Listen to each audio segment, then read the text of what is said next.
The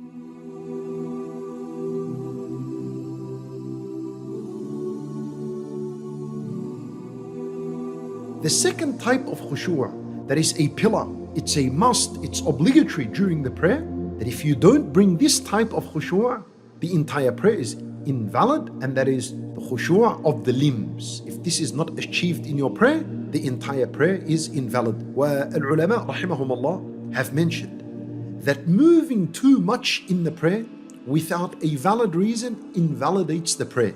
So the one who plays with his hair, with his clothes, with his watch, with his pants, has ruined his khushu' that is obligatory, and his prayer is invalid, must repeat the prayer. And it was narrated that the Prophet ﷺ would say the following dhikr in his ruku'. Listen to this.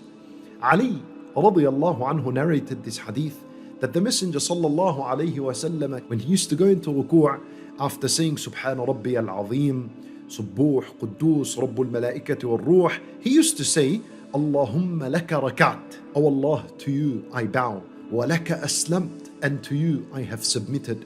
Wa bika amant, and I have believed in you. Khasha'a laka sam'i, wa basari, wa azmi, wa mukhi, wa asabi. Allahu Akbar.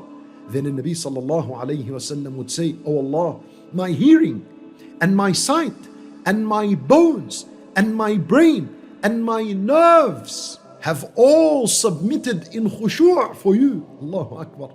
They are all humbled before you. This is your salat. All your limbs, all your bones, even your nerves must be in khushu' for Allah subhanahu wa ta'ala. Meaning absolute no movement whatsoever unless there is a necessity for that.